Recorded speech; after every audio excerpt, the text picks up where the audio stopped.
Wakati Japani na China zinaendelea kusukuma mbele teknolojia ya AI ya kimwili kwa kuzalisha miundo mbalimbali ya binadamu wanaotumia akili bandia, Urusi imejikuta ikipata aibu katika mbio za roboti duniani.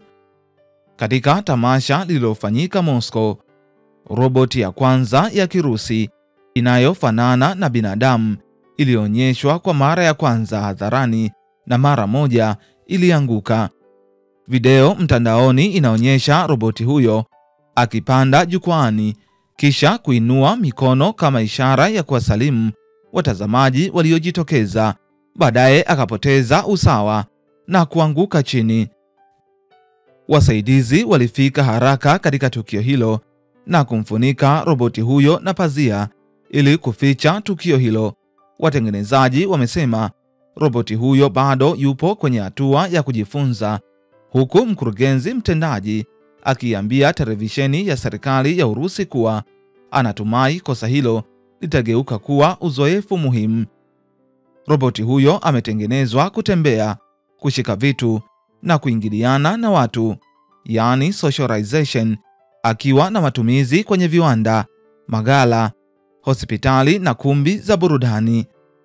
Tamasha hilo la Moscow lilikuwa limelenga kuonyesha maendeleo ya Urusi katika teknolojia ya AI na utengenezaji wa roboti wanaofanana na binadamu, lakini tukio hilo limeonyesha changamoto ya kushindana katika uga ambapo Japani, China na Marekani wanaongoza kwa kasi.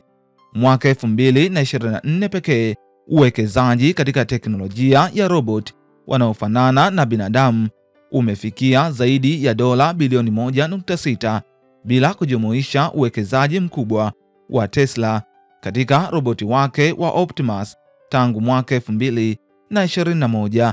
Kuanzia Japani hadi Uchina, kampuni za teknolojia duniani zinafanya mbio kutengeneza roboti wanaofanana na binadamu wanaoweza kufanya kazi za kila siku za kibinadamu: kuosha vyombo, kufua nguo, kufagia, hata kusaidia kwenye vituo vya kulelea wazee nchini Japan.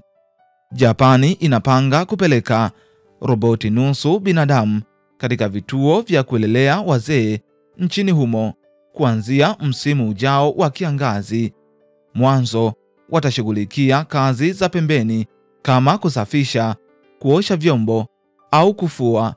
Hii itawawezesha wahudumu wa binadamu kuelekeza muda wao kwenye huduma za moja kwa moja kwa wazee hao.